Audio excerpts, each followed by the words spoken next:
worship with us. Good to see so many members that we haven't seen in a little while, maybe because they've been sick or shut in, or maybe because they've moved a couple hours away. But it's good to have folks here with us and get to see them again. Always glad to see uh, members of the church. Always glad to see members of the family maybe we haven't seen in a while. And so it's good to see you. Good to have you all here with us. When you think about how people live their lives in this world that we live in, they generally tend to partake of things in one of three ways. Um, some folks will adhere to what is known as the iron rule. And the iron rule, if you boil it down, it goes something like this: that you should do unto others before they do unto you. That you ought to get them first, right? That you ought to do unto them before they do unto you. So don't wait for them to attack you. Don't wait for them to criticize you. Don't wait for them to do something to you. You strike first. You get them before they can get you. And when we look at the world that we live in and we look at the world's history, we see a lot of folks who live their lives according to the iron rule. You might put Alexander the Great or Julius Caesar or Attila the Hun or Napoleon, certainly Hitler or Stalin. Stalin could probably be the poster child for the iron rule. I'm going to get them before they get me. He was paranoid. He took everybody out if he thought that they were going to be a threat to him. But there are a lot of folks that live according to the iron rule. There are folks that want to do something better. They want to be better people, and so there are some folks that adhere to what's known as the silver rule. And the silver rule, if you boil it down, is basically do unto others as they have done unto you. And so if they treat you well, then you treat them well in return. If they do something to you, then you take your vengeance, or you take your revenge, or you get even with them by doing something to them because they've done something to you. They wronged me, so I'm just going to go ahead and get even with them. But if they treat me well, then I'll meet them halfway and I'll treat them well. But there is no reward, if you will, in living according to the silver rule. It might sound nice to us. It might sound logical that we're going to treat people the way that they've treated us, but there's no reward in this. Notice on the Sermon on the Mount in Matthew chapter 5 and verse 46 that Jesus says this: "For if you love those who love you, what reward have you? Do not even the tax collectors do the same? And if you greet your brethren only, what do you do more than others? Do not even the tax collectors do so?" And so notice he says, what reward have you if you only love those who love you? He says even the tax collectors would be considered like the lowest of people on the earth in that day. Even the tax collectors are kind-hearted to those that are kind to them. And so there's no reward in this. Jesus calls us to a higher level. He calls us to a higher standard. And this has come to be known as the golden rule. And basically, if you boil this down, the golden rule is do unto others as you would have them do unto you. That we treat people the way that we want to be treated, that we don't treat them in a way that we wouldn't want to be treated, right? And so if you don't want to be mistreated, then don't mistreat others. If you don't want to be abused, then don't abuse others, that you treat them the way that you want to be treated. And typically, people everywhere will adopt one of these three or some semblance of these. Now, we may be mostly in one of these three areas, and we may, at times slip into some other. But generally speaking, all of mankind falls into one of these three categories as far as how they treat their neighbors and how they treat their friends and how they treat strangers and how they treat others that they might encounter. Even if you're from Tennessee and you have those visiting Ohio State fans coming, right? Do unto others as you would have them do unto you. And so we need to think about how it is that we treat one another. And as we continue this morning looking at the Sermon on the Mount in James, we're going to see that Jesus spends some time talking about this idea. Now, the Golden Rule, the name of it being called the Golden Rule, came about sometime later, somewhere in the 15th or 16th century that it gained that moniker. But Jesus talks a lot about how we are to treat our neighbors and how we are to treat one another and how we are to do that. And so we'll see the Golden Rule is there in the Sermon on the Mount that Jesus is talking about these things. And then we'll also notice that James has something to say about this as well, how we treat one another, the idea that we should love our neighbor, right, as ourselves. It goes hand in hand with this idea of treating others the way that we want to be treated. And so we'll see that both Jesus and James deal with the golden rule. And this is something that ought to be our mantra. This is something that ought to be our ethic. This ought to be something that causes us to think about, okay, am I treating others am I truly treating others the way that I would want to be treated? And I'm going to tell you, it can be challenging. It can be challenging to live this way. It can be challenging to treat people nicely and kindly who have mistreated you in the past. But it's what Jesus calls us to do. He calls us to a higher standard. He calls us to this golden rule. And so Jesus speaks of the golden rule, as I said, in the Sermon on the Mount. And there in chapter 7 is where we find this particular passage. In chapter 7 and verse 12, Jesus says, "Therefore, whatever you want men to do to you, do also to them, for this is the law and the prophets." And so the basic idea is that however you want people to treat you, well, then you need to treat them that way. And it's not what Dale thinks is the right way to treat people. It's what Jesus said that we ought to do in the Sermon on the Mount. Whatever you want men to do to you, do also to them. He says, "For this is the law and the prophets." Now, Jesus is living in the Mosaic time period, right? He's living under the Mosaic law in the time that he was here on earth. And so we think a lot about when we talk about the law and the prophets, well, we're referring to that law of Moses. When Moses came down from Mount Sinai, when he came down from Horeb, there it was, he had those 10 commandments with him. And those were things that God had written, God had given them, that he wanted them to follow. And there was not just 10 commandments in the law, right? We talked about this before. That's, I think, 613 different commands in the law. But you can see that those 10 commandments at the very beginning of that were very important in the establishment of the law. And so when it's talking about the law and the prophets, he's talking about the law of Moses, and what the prophets had to say, what the prophets had to speak is they're trying to get people to come back to God. They're trying to get people to come back and practice the Mosaic law like they were supposed to. And he says, you do unto others as you would have them do unto you. He says, on all of that, right, hang all of the law and the prophets. That it's boiled up into that, if you will. And so if you look over with me at Matthew chapter 22, Jesus is questioned here in Matthew chapter 22. Beginning in verse 34, it says, "When the Pharisees heard that he had silenced the Sadducees, they gathered together. Then one of them, a lawyer, asked him a question, testing him," right? They're trying to catch Jesus in something. They're testing him and saying, "Teacher, which is the great commandment in the law?" They're trying to start up a debate, right? Which is the great commandment in the law? And Jesus said to him, "You shall love the Lord your God with all your heart, with all your soul, and with all of your mind. This is the first great commandment. And the second is like it. You shall love your neighbor as yourself." Jesus says, on these two commandments hang all the law and the prophets. You see, he says in Matthew 7:12 that treating others the way that you want to be treated, that the law and the prophets hang on that. And here he says a little bit more, that to love God with everything that you have and to love your neighbor as yourself, that all the law and all the prophets hang on these two particular commandments. And so you can basically boil the law and the prophets down to these two overarching commands, that you are to love God, first off, with everything that you have, right? Love the Lord your God with all of your mind, with all of your soul, with all of your strength, with all of your heart. You are to love the Lord with everything that you have. Think about how the Lord loved you. People today are talking about the resurrection of Jesus and what he did for us and dying on the cross and bearing our sins and shedding his blood for mankind. Think about what God did. How did God treat us? How did God love us? What did God give for us? He gave us everything that he had. He gave us the best of what he had.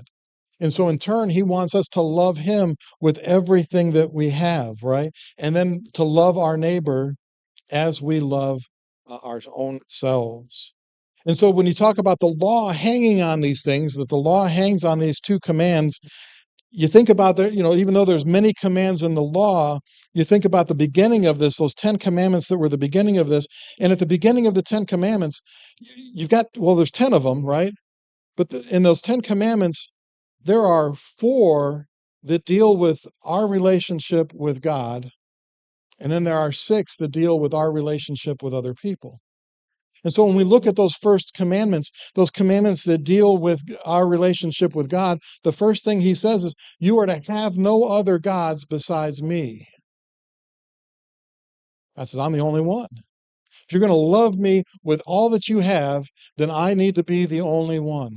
That you are to have no other gods. And so we don't have a bunch of necklaces on, right? Well, this one's for Buddha, and this one's for Hinduism, and this one's for Islam, and this one's for, Mormonism, and this one's the cross for Jesus, just in case. I don't want to offend whoever God might be, right? So I'm going to wear one I'm going to hedge my bet, make sure I'm covered, right? I got all these insurance policies. He says, no, don't do that. I am the only one, right? And if you love God with everything that you have, then you've got to make him the only one in your life, to have no other gods beside him. Secondly, he says, don't make any idols.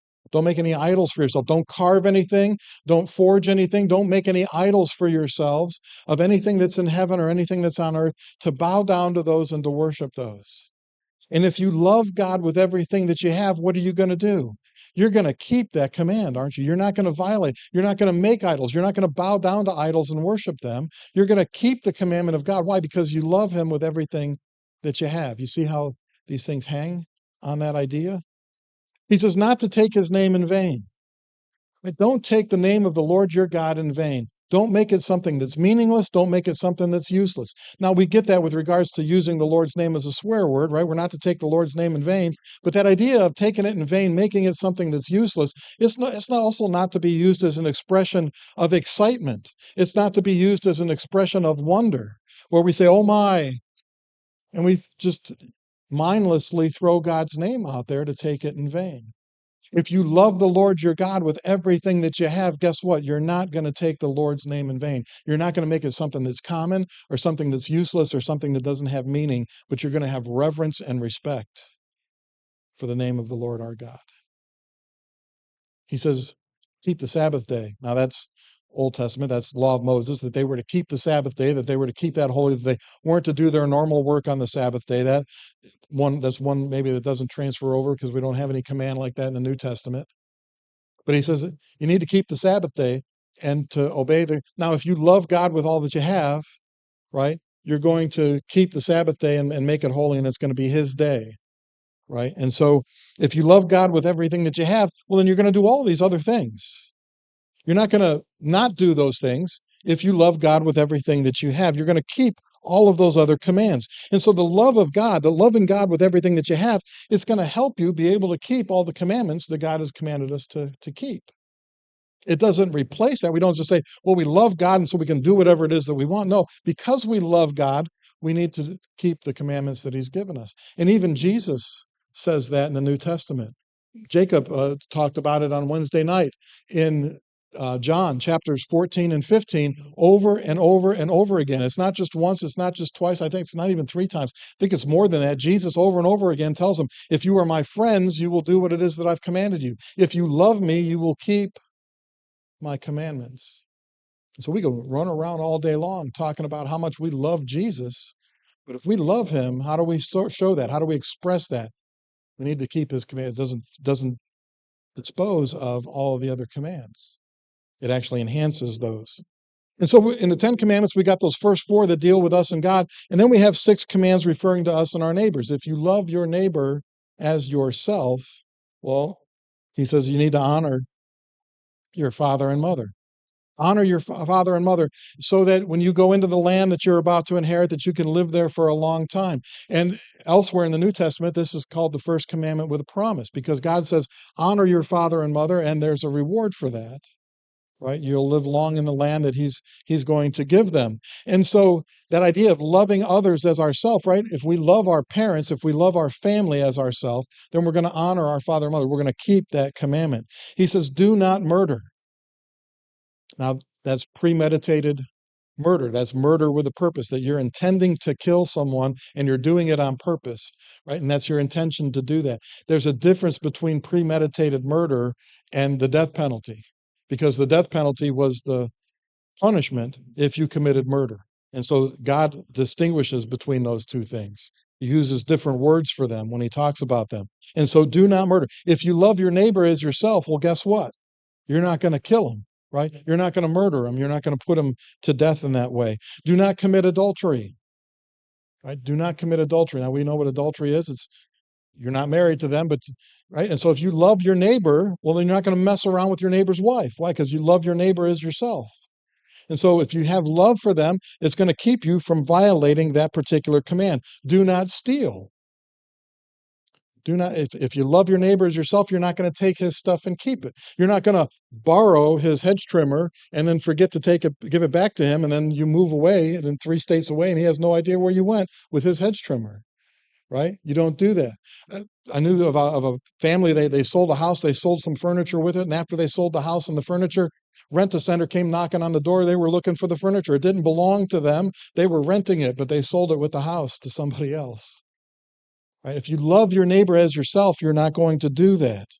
Do not bear false witness. Do not lie.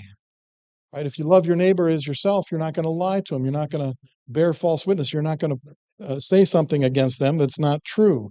Do not covet. Right? Well, that kind of goes along with the adultery and all the other stuff. Don't covet what it is. If you love your neighbor as yourself, you're not going to covet what he has and want to then steal it from him or find some way of getting it from him. And so he says the law hangs on these two commands, right? Because if you love the Lord your God with all that you have and you love your neighbor as yourself, well, then you're going to keep these commandments. You're not going to violate these commandments. You're not going to do these things against God, and you're not going to do these things against your fellow man. And so the law hangs on this, and he says also the prophets.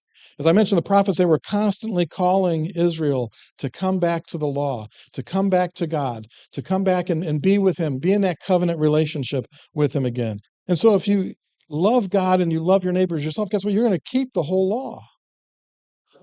You're going to do those things out of love that you have for God and out of the love that you have for others. And so these greatest commands, they don't eliminate all the others. You might say they emphasize all the other commands, because if you're stealing from someone, well, you're not loving them in that moment. If you're committing adultery, you're not loving your neighbor in that particular moment, not the way that you're supposed to love your neighbor in that particular moment. Jesus came not to destroy the law and the prophets. When we say, well, that's old, it's Old Testament stuff, right? It's old. We don't adhere to that. We adhere to the law of Christ that's in the New Testament. But Jesus didn't come to destroy those things, right? He came to fulfill those. He says in the Sermon on the Mount again in Matthew 5:17, do not think that I came to destroy the law or the prophets. I did not come to destroy, but to fulfill. So he's not coming to take these things out of the way. He's coming to fulfill those things and to take it, if you will, to another level, to bring it to another level. The law and the prophets hang on these two, and Jesus is bringing it to another level, because we might say, well, when we look at the commandments, okay, I didn't kill anybody. I can check that box. I haven't stolen from anyone. I can check that box. I haven't committed adultery. I can check that box. But boy, I hate my neighbor. It's not about filling out a checklist.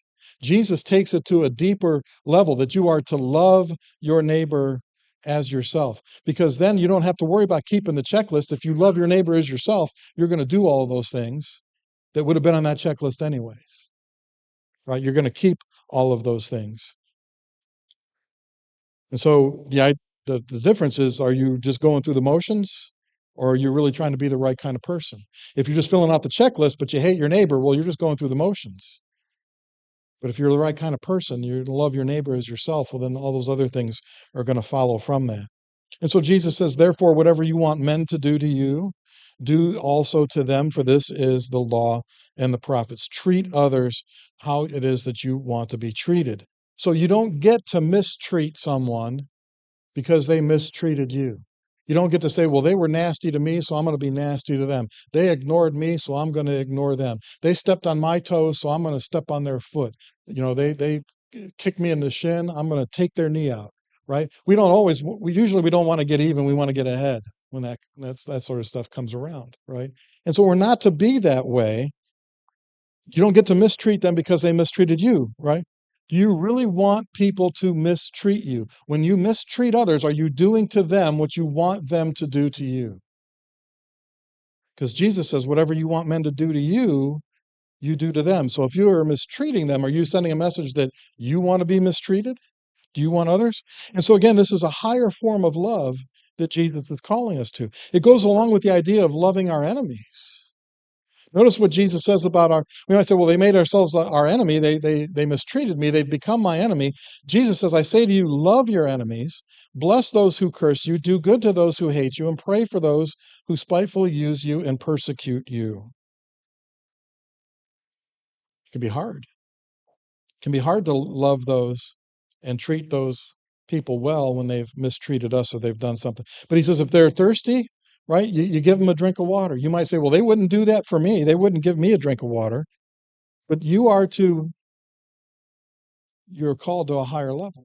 As Christians, we are called to a higher level. Maybe they wouldn't do this for you, but you are to do this for them. Why?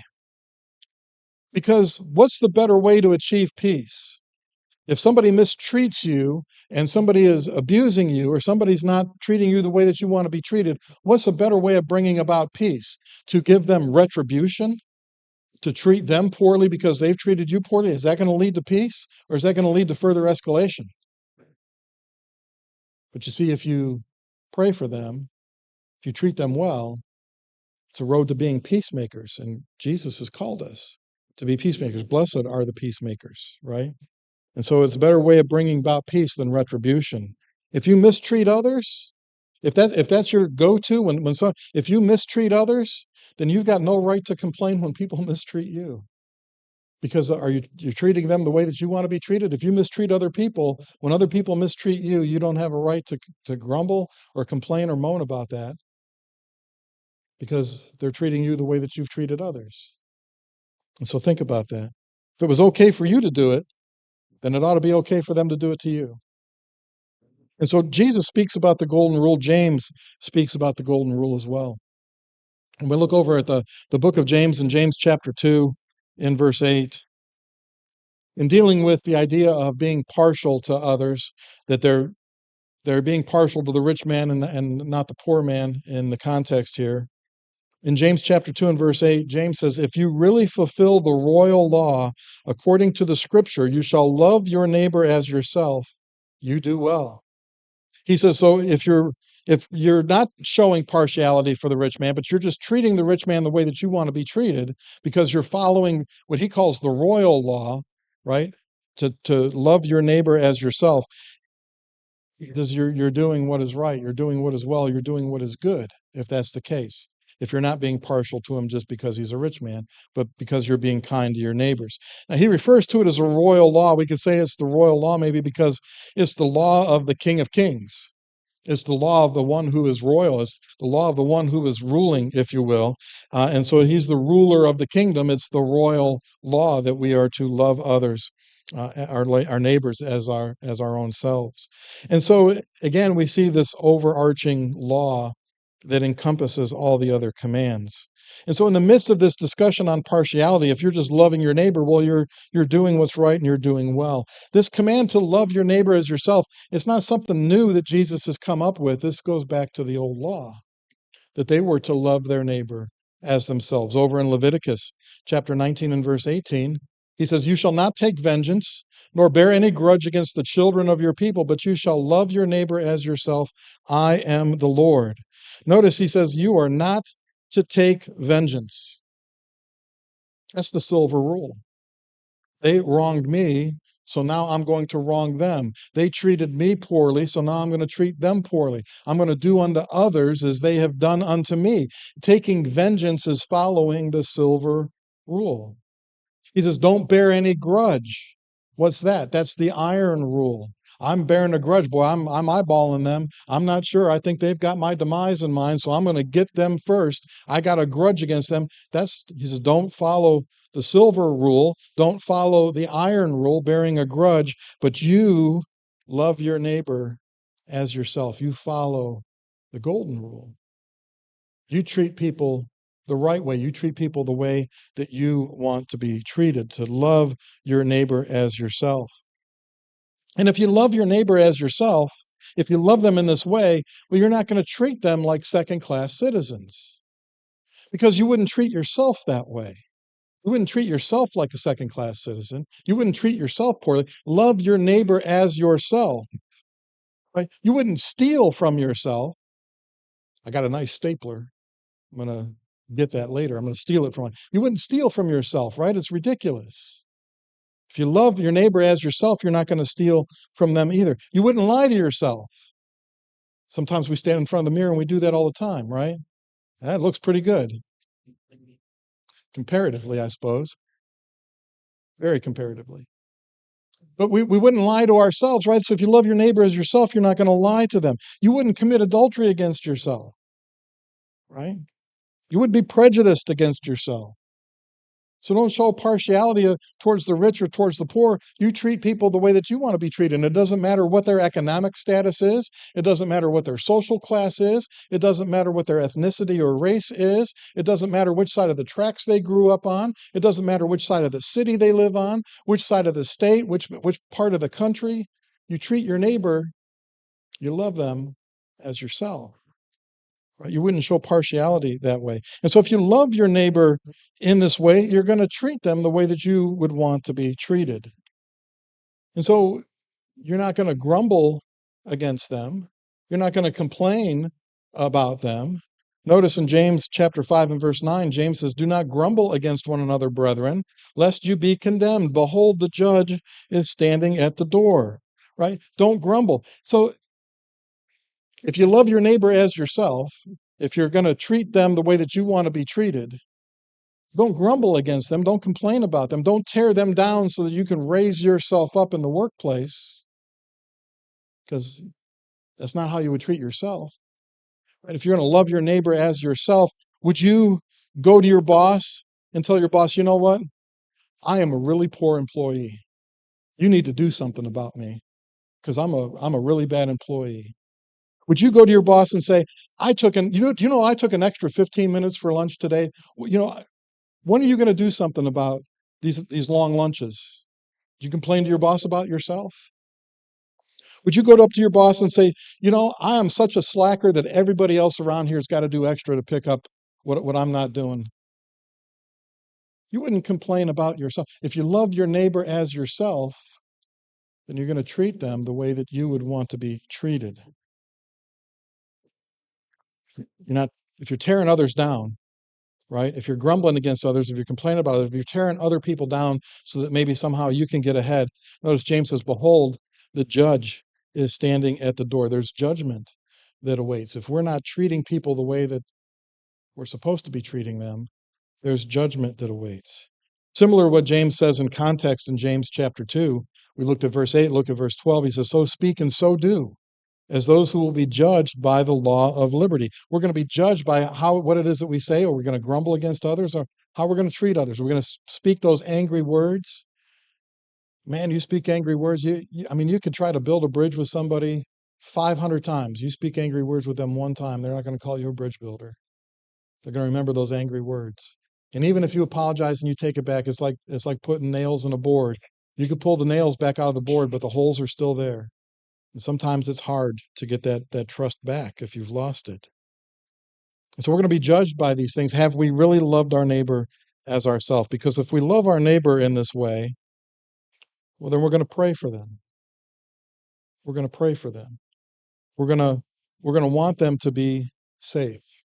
Notice in James chapter 5 and verse 16, confess your trespasses one to another, and pray for one another that you may be healed. The effective, fervent prayer of a righteous man avails much. We talk about that prayer availing much, that prayer is effective. And so we tend to focus on the second part of that verse most of the time when we look at James 5:16. But look at the beginning part of that. Confess your trespasses to one another. Say that you are sorry for your trespasses. When you treat somebody poorly, tell them that you are sorry and mean it. Make it sincere. If you love your neighbor as yourself, if you wrong them in some way and you apologize to them, it's not just window dressing, it's not just lip service. Is that the way that you would want them to apologize to you if they've wronged you? Would you want it to just be lip service and window dressing, or would you want a sincere apology if they've done something that's wronged you? When you do something, confess your sins, confess your trespasses, and ask them for forgiveness. Pray for them. Wouldn't you want others to do the same for you? Wouldn't you want for them to forgive you and to pray for you? Pray for them like you would want them to pray for you, right? We might say, well, I'll pray for him. Boy, I hope this guy gets what's coming to him, right?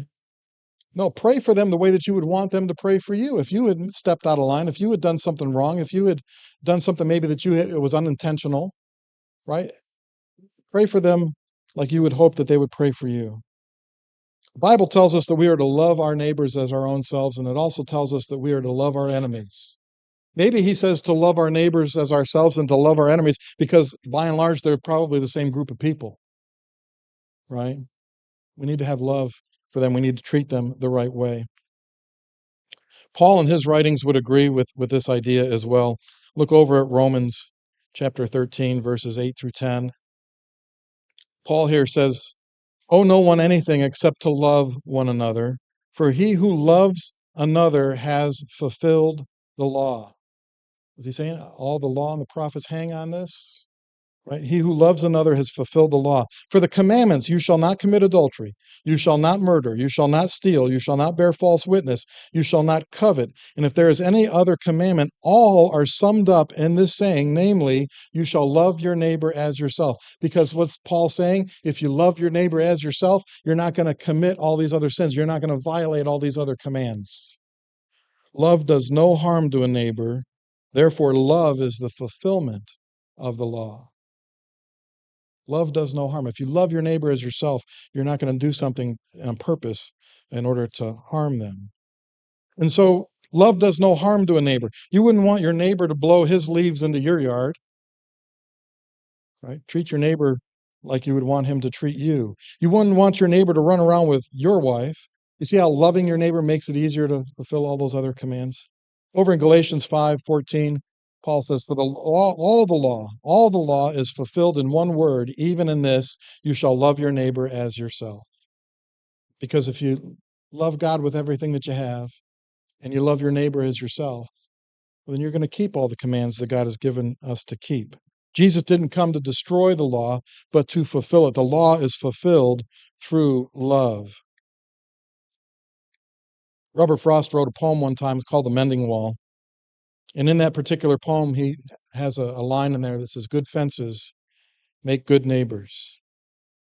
Might be true, but when we put fences up between us and our neighbors, it puts a barrier between us and them. Sometimes we build walls because of distrust. Sometimes we build walls because of disgust. Sometimes we want to have privacy in our own backyard, but fences are not always physical. Sometimes it's more of a mental thing. Some fences can be made of wrong attitudes. If we have a wrong attitude about our neighbors because of the color of their skin or their economic status or their educational level, we as Christians need to tear down that wall. We need to love our neighbor as ourselves. Jesus emphasized how it is that we are to treat others. Do unto them as you would have them do unto you. That came to be known as the golden rule, and it's tied in with loving our neighbor as ourselves. Because if we love our neighbor as ourselves, then we're going to treat them in a good way. We're going to treat them in the right way. James shows us what that looks like. To fulfill or to keep the royal law, he says this is something that is good. So don't show that partiality. Don't be prejudiced against people because of what we might see on the exterior. We are to love our neighbor as ourselves. Don't prejudge someone just based on their appearance. Just because they've got long hair and tattoos doesn't mean they're going to be unwilling to listen to the gospel. You might be surprised sometimes. We wouldn't want others doing that to us. We wouldn't want them treating us that way. And as I said at the beginning, it could be a challenge. It can be a challenge to love others in this way. Because not every neighbor, not every person that we come across in this world is going to be easy to love. Some folks are hard to love. We need to love them anyways. If we do, if we love them as we love ourselves, we'll be keeping all the other commands. On these hang all the law and the prophets. What is it that you're hanging on to today? If you're here today and you're not hanging on to the love of Christ, you're hanging on to the wrong thing in this world.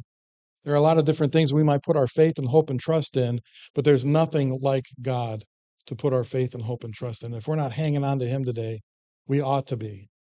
If you've never embraced him, if you've never entered into a covenant relationship with God where he is your father and you are his child by being born again, it's how we get into his family. We are born into it by being born again through the waters of baptism, washing away our sins and calling on the name of the Lord.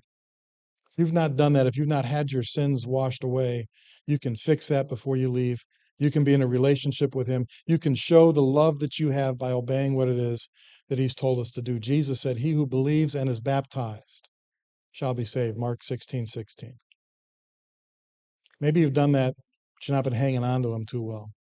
You've been wandering away. You've been practicing the silver rule or the iron rule rather than loving your neighbor as yourself and loving God with everything that you have. There's something that you need to repent of publicly. We'll pray with you. We'll pray for you. We invite you to come forward and take a seat on one of these front pews as we stand with Brian as we sing.